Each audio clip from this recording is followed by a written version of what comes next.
जो हर बार विजेता बनता है, पर इस बार क्या वो इस जंगल का अंत लिख पाएगा या जंगल उसकी कहानी का आखिरी अध्याय लिखेगा? पुष्पा के जीवन का सबसे डरावना अध्याय देखिए सिर्फ हमारे YouTube चैनल पर। क्या आप हिम्मत करेंगे? एक भारी लारी लाल चंदन से भरी हुई पहाड़ी सड़कों पर तेजी से भाग रही थी। पीछे पुलिस की जीप, सायरन की गूंज और गोलियों की आवाज से हवा थरथरा रही थी। लारी में बैठे लोग जानते थे कि एक गलती और उनकी जिंदगी खत्म।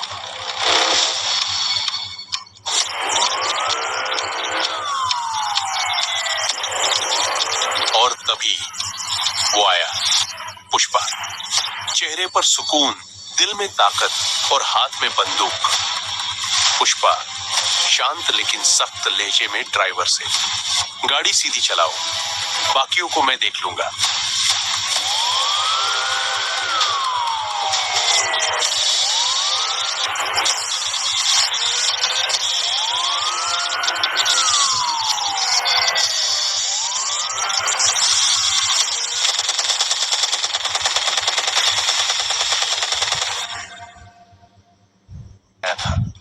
डील तेज और साफ थी, दोनों ही संतुष्ट हुए। पर रात जब गहरी थी और घर में सन्नाटा पसरा था, पुष्पा के फोन की घंटी बजी। दूसरी ओर था एक इन्फॉर्मर। उसने बताया रामघाट के जंगल के बारे में, एक ऐसी जगह जो लाल चंदन के पेड़ों से भरी हुई थी। पर उस जंगल के किस्से अलग थे। मौत वहां हर कदम पर इंतजार करती थी। भयंकर जानवर, आदिवासियों की क्रूर जनजातियां और एक ऐसा डर जिसने किसी को भी वहां पैर रखने नहीं दिया। पुष्पा जो हर बार विजेता बनता है, पर इस बार क्या वो इस जंगल का अंत लिख पाएगा या जंगल उसकी कहानी का आखिरी अध्याय लिखेगा? पुष्पा के जीवन का सबसे डरावना अध्याय देखिए सिर्फ हमारे YouTube चैनल पर। क्या आप हिम्मत करेंगे? एक भारी लारी लाल चंदन से भरी हुई पहाड़ी सड़कों पर तेजी से भाग रही थी। पीछे पुलिस की जीप, सायरन की गूंज और गोलियों की आवाज से हवा थरथरा रही थी।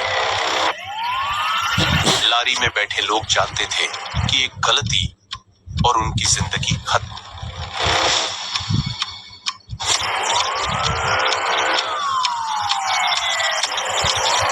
और तभी वो आया, पुष्पा।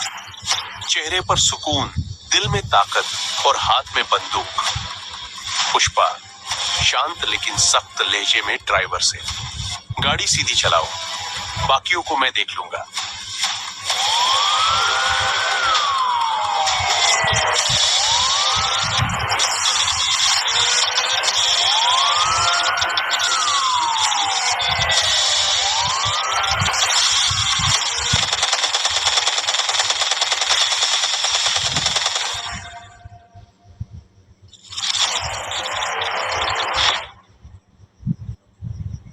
पुष्पा ने लाल चंदन की बेशकीमती खेप को ओम प्रकाश तक पहुंचाया। ओम प्रकाश, वो आदमी जिसने गैर कानूनी सौदों की दुनिया में अपना नाम बनाया था। डील तेज और साफ थी, दोनों ही संतुष्ट हुए। पर रात जब गहरी थी और घर में सन्नाटा पसरा था, पुष्पा के फोन की घंटी बजी। दूसरी ओर था एक इन्फॉर्मर। उसने बताया रामघाट के जंगल के बारे में, एक ऐसी जगह जो लाल चंदन के पेड़ों से भरी हुई थी। पर उस जंगल के किस्से अलग थे। मौत वहां हर कदम पर इंतजार करती थी। भयंकर जानवर, आदिवासियों की क्रूर जनजातियां और एक ऐसा डर जिसने किसी को भी वहां पैर रखने नहीं दिया। पुष्पा के दिल में जिज्ञासा जागी, क्या ये जगह वाकई इतनी खतरनाक थी या ये बस डराने की एक कहानी थी? अगली सुबह पुष्पा अपने सबसे करीबी दोस्त रवि के साथ चाय के लिए रुका। हल्की बातचीत के बीच उसने कैजुअली रामघाट जाने की अपनी योजना का जिक्र कर दिया। चाय वाले की कानों ने उसकी बात पकड़ ली। वो तुरंत चौकन्ना हो गया। चाय वाले ने पुष्पा को दुकान के अंदर बुलाया। उसके चेहरे पर चिंता साफ झलक रही थी। चाय वाले ने पुष्पा को बुलाकर कुछ बेहद अहम बातें बताई। उसके शब्द डराने वाले थे, जंगल के खतरों की कहानियां सुनाने लगे। पर पुष्पा, उसके चेहरे पर कोई डर नहीं था। जो भी सुना उसे नजरअंदाज करते हुए वो अपने इरादे पर कायम रहा। उसके मन में एक ही बात थी, पुष्पा को कोई नहीं रोक सकता, ना आदमी, ना जानवर और ना ही प्रकृति। पुष्पा ने बाजार के शोरगुल में अपने इन्फॉर्मर से मुलाकात की। उसने पुष्पा को एक ऐसे शख्स से मिलवाया जो शेखर शाह नाम के एक बड़े कारोबारी का आदमी था। शेखर शाह, एक ऐसा नाम जो अवैध कारोबार की दुनिया में मशहूर था। लाल चंदन का कारोबार करने वाले सबसे ताकतवर इंसानों में से एक। अंधेरे में एक शांत समुद्र तट पर पुष्पा और शेखर के आदमी की मुलाकात हुई। यह मुलाकात साधारण नहीं थी। पुष्पा ने जान लिया था कि रामघाट का जंगल सिर्फ एक अफवाह नहीं, बल्कि एक मौका है। लेकिन उसने अपनी शर्तें साफ रखी, रामघाट के लाल चंदन पर कब्जा करना। लेकिन पुष्पा वो आदमी नहीं था जो पर्दे के पीछे की डील करता। उसने साफ साफ कहा, मुझे शेखर शाह से खुद मिलना है। अगली रात एक भव्य हवेली में शेखर शाह से पुष्पा की मुलाकात हुई। शेखर, एक ऐसा नाम जो लाल चंदन के कारोबार का बादशाह था। उसकी निगाहें हमेशा शक और ताकत की जुगलबंदी में रहती थी। बैठक शुरू हुई। शेखर शाह ने कई सवाल किए, पर पुष्पा ने सीधा जवाब दिया। उसने 50% मुनाफे की मांग की, आधे हिस्से की। शेखर, उसकी मुस्कान में एक चुनौती थी। उसे यकीन था कि ये आदमी रामघाट की मुश्किलों को पार नहीं कर पाएगा। तुम भी बाकी लोगों की तरह फेल हो जाओगे। ये शब्द शेखर के होठों से निकले। लेकिन पुष्पा, उसने इन बातों का जवाब नहीं दिया। वो शांत रहा। पुष्पा ने अपनी टीम को इकट्ठा किया। उनके चेहरे पर आत्मविश्वास था, लेकिन दिल में डर का हल्का एहसास। ये मिशन पहले की तरह आसान नहीं था। ये जंगल, रामघाट का जंगल, जहां कोई लौट कर नहीं आया। पुष्पा ने उन्हें समझाया, ये रास्ता कठिन है, लेकिन जो डरते हैं वे जीत का स्वाद कभी नहीं चखते। कुछ ने सहमति में सिर हिलाया, कुछ के चेहरे पर घबराहट साफ थी, और कुछ ने कहा, पुष्पा हमारे साथ है तो हम डरे क्यों? बारिश तेज हो रही थी। पुष्पा ने सबको हड़बड़ी में तैयार होने को कहा। वह जानता था कि देरी उनके खिलाफ जाएगी। जंगल की रात कभी किसी की दोस्त नहीं होती। लोरी का इंजन गरजा और सफर शुरू हुआ। बारिश ने कच्चे रास्तों को कीचड़ में बदल दिया था। जंगल अपनी पूरी ताकत से उनका इंतजार कर रहा था। हर पेड़ विशाल और डरावना, और हर मोड़ के पीछे छुपा एक अनजाना खतरा। जैसे जैसे सफर बढ़ता गया, पुष्पा के दिमाग में चाय वाले बूढ़े आदमी की बातें गूंजने लगी। उसने कहा था, रामघाट का जंगल, जहां जानवर साधारण नहीं है, हाथी बड़े हैं जैसे पहाड़, झीलें रात में चमकती हैं जैसे उनके भीतर कोई रहस्य छिपा हो, और सांप ऐसे जो दुनिया के किसी और हिस्से में नहीं मिलते। पुष्पा ने उस बात को हंसी में उड़ा दिया था, लेकिन अब जंगल की हर हरकत उसे उन बातों की याद दिला रही थी। बारिश लगातार तेज हो रही थी। कीचड़ भरे रास्ते पर लोरी फिसलने लगी। हर मोड़ पर एक नई चुनौती। फिर वे एक चौराहे पर पहुंचे। कोई संकेत नहीं, कोई नक्शा नहीं। टीम ने संदेह से पुष्पा की ओर देखा। उन्होंने दिशा चुनने का फैसला करना था, और उन्होंने एक रास्ता चुन लिया, सिर्फ अनुमान के आधार पर। लेकिन जैसे ही उन्होंने रास्ता चुना, दिन का उजाला अचानक गायब हो गया।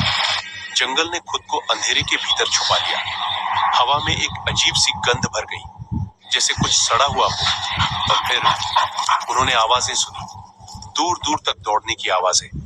कोई छाया, शायद जानवर, शायद कुछ और, पर वो दिखाई नहीं दिया।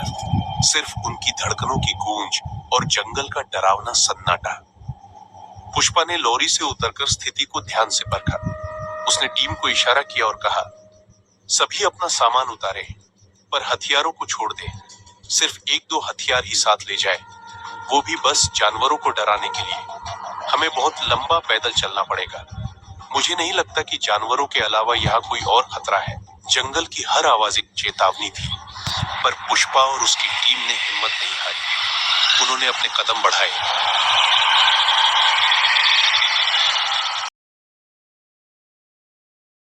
जंगल ने अभी अपनी पूरी ताकत नहीं दिखाई थी, पर हर कदम के साथ वो उन्हें अपने जाल में खींच रहा था।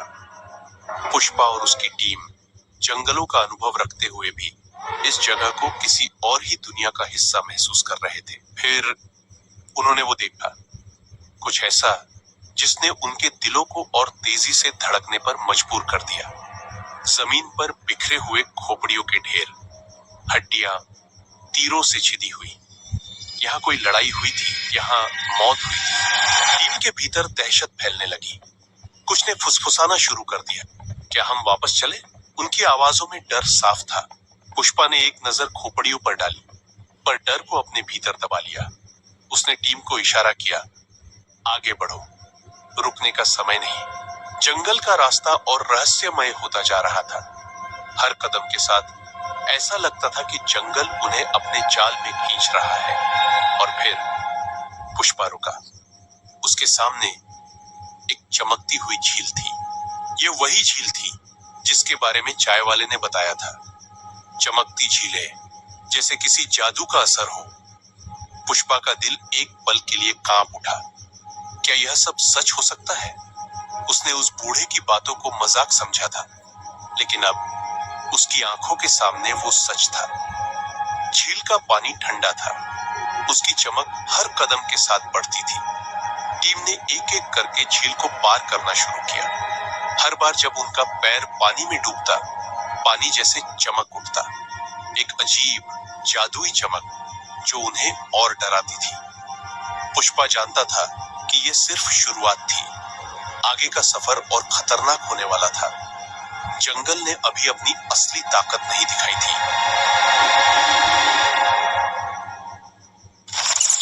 टीम के एक सदस्य वीरू की नजर अचानक कुछ अजीब चीज पर पड़ी।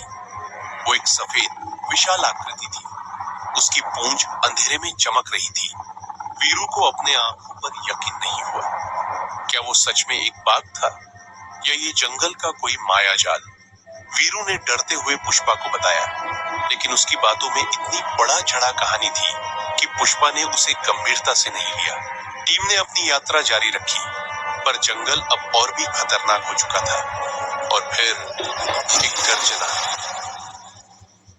ये कोई आम बाघ की आवाज नहीं थी। ये ऐसा था जैसे पूरा जंगल दहाड़ रहा हो। हर पेड़, हर पत्ता जैसे इस गर्जना से कांप उठा।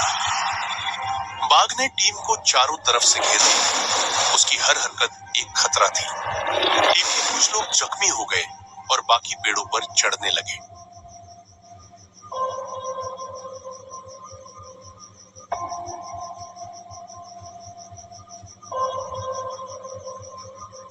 रमेश नीचे रह गया। बाघ उसकी तरफ बढ़ रहा था। टीम ऊपर से देख रही थी, लेकिन किसी में हिम्मत नहीं थी उसे बचाने की। पुष्पा, जो अपने लोगों के लिए हमेशा खड़ा होता है, नीचे उतरा। उसके हाथ में सिर्फ एक लकड़ी थी।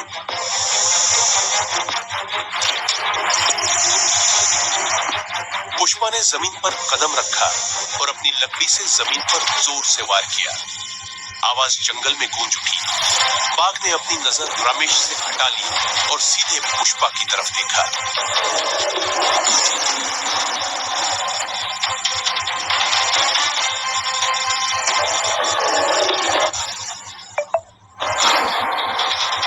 बाघ पास और पास आता गया, जैसे डर और मौत हवा में घुल गए।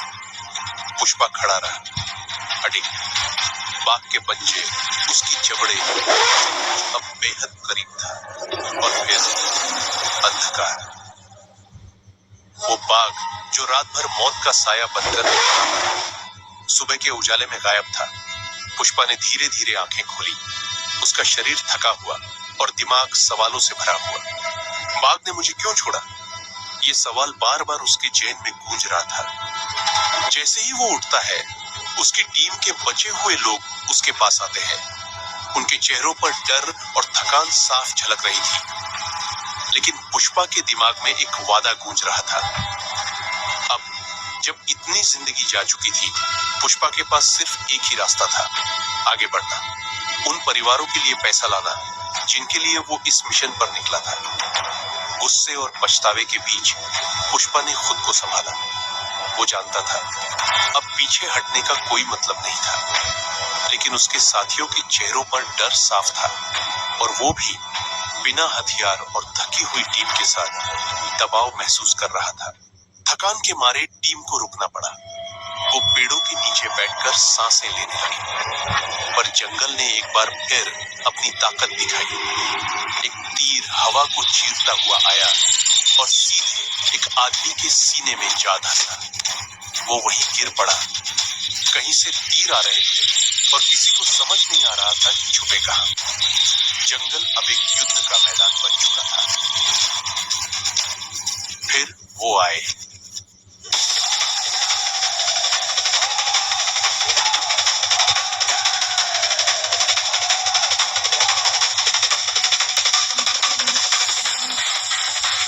लाल रंग में रंगे उनके शरीर पर जंगली निशान और आंखों में भयानक क्रूरता। जंगल के जानवर जैसे वो चिल्लाते हुए दौड़े। हर तरफ तीर बरस रहे थे। कुछ टीम के पीछे दौड़ रहे थे जैसे उन्हें फाड़कर खा जाएंगे। हर जगह खून और चीखें गूंजने लगी। पुष्पा और उसके दो साथी किसी तरह पेड़ों के पीछे छुप गए, लेकिन जो बाकी बचे थे वो इस हमले में मारे गए। उसकी नजर में अपने साथियों के परिवारों की तस्वीरें घूमने लगी। वो सोच रहा था, ये सब मेरी वजह से हुआ। कुछ देर बाद जंगल में सन्नाटा छा गया। वो आदिवासी सोच रहे थे कि सब मर चुके हैं। किसी तरह वो अपनी लॉरी तक पहुंच गए, पर उस लॉरी तक पहुंचने के रास्ते ने पुष्पा को एक नया ख्याल दिया। उसने वो बड़े बड़े पत्थर देखे जो पहाड़ी पर रखे हुए थे, और तभी एक आइडिया उसके दिमाग में कौंधा। पुष्पा की आंखों में गुस्से की आग जल रही थी। उसे वो क्रॉस रोड याद आया जो बड़े पत्थर की ओर जाता था। उसने अपनी दो बचे हुए साथियों को लॉरी में चढ़ने का इशारा किया। लॉरी के पहिए जंगल की जमीन को चीरते हुए तेजी से चले। पुष्पा अपने गुस्से और जिद में लॉरी को पूरी रफ्तार से चलाने लगा। रास्ता ऊबड़ खाबड़ था, पर पुष्पा की नजरें सिर्फ उस बड़े पत्थर पर टिकी थी। जैसे ही लॉरी बड़े पत्थर के पास पहुंची, पुष्पा ने झटके से ब्रेक लगाया। वो लॉरी से कूद पड़ा और लॉरी को सीधे बड़े पत्थर की तरफ बढ़ने दिया। उस लॉरी में छुपा था विस्फोटक, और जब वो लॉरी उस पत्थर से टकराई, वो विशाल पत्थर हिला और धीरे धीरे लुढ़कने लगा। जंगल की जमीन कांपने लगी। वो पत्थर अपनी पूरी ताकत से नीचे की ओर लुढ़क रहा था। पेड़ गिरने लगे, जमीन फटने लगी और जंगल एक तबाही का मंजर बन गया। वो पत्थर सीधे आदिवासियों के गांव में घुसा। झोपड़ियां ध्वस्त हो गई। आदिवासी चीखने लगे। लाल रंग में रंगे आदिवासी जो अभी तक भयंकर और अजेय लग रहे थे, अब मदद के लिए रो रहे थे। उनका गांव राख बन चुका था। उनकी चीखें जंगल के सन्नाटे में गूंजने लगी। पुष्पा ने अपने बचे हुए साथियों को देखा। उसने इशारा किया, चलो। उन्होंने उस साफ किए गए रास्ते का पीछा किया जो पत्थर ने उनके लिए बनाया था। आखिरकार वो एक गांव पहुंचे जहां लाल चंदन के पेड़ों की भरमार थी। पर इस जीत की कीमत बहुत भारी थी। आदिवासियों के आंसू और उनके चीखते चेहरे इस तबाही का गवाह थे, और पुष्पा के दिल में सिर्फ एक भारी खामोशी।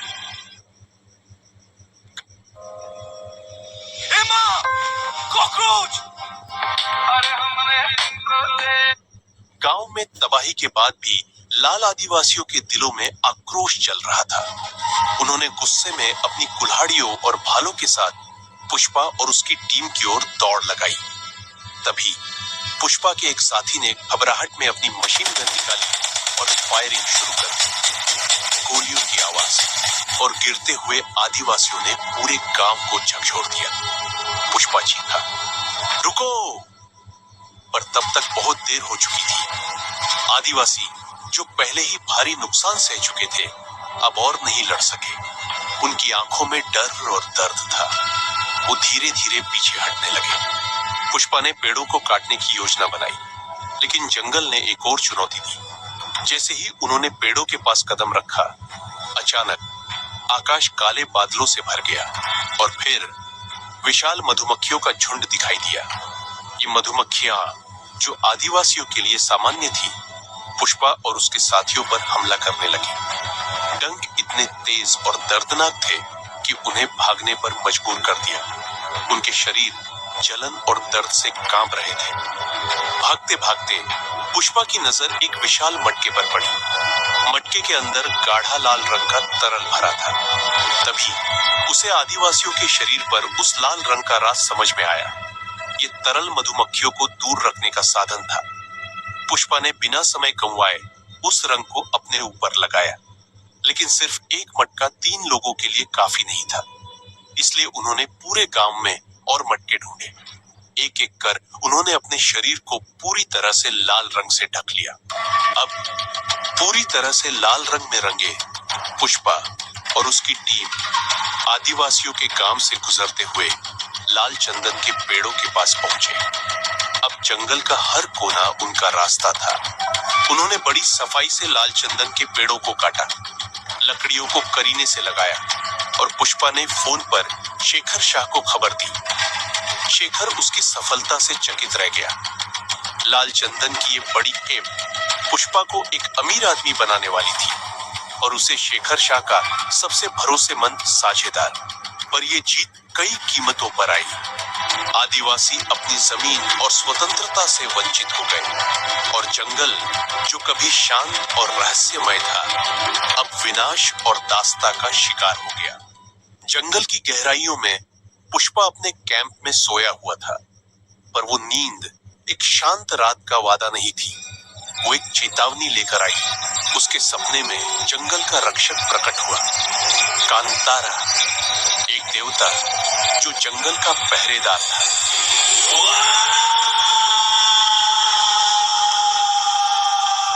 तुमने इस जंगल की शांति को भंग किया है। लालच में अंधे होकर तुमने इसे चोट पहुंचाई। अब इसकी कीमत चुकाने के लिए तैयार हो जाओ। तुमने जो छीना है उसका बदला प्रकृति लेगी। तैयार रहो, क्योंकि अंधकार तुम्हारे सामने है। पुष्पा की आंखें खुली। वो सांसें लेते हुए उठ बैठा। उसका शरीर पसीने से भीगा हुआ था, पर डरने का वक्त नहीं था। पुष्पा के बुरे सपने से जागने के कुछ ही पल बाद जंगल ने अपनी खामोशी तोड़ दी। अचानक उसकी टीम के लोग भागते हुए उसके पास आए। उनके चेहरों पर खौफ और आंसू साफ दिख रहे थे।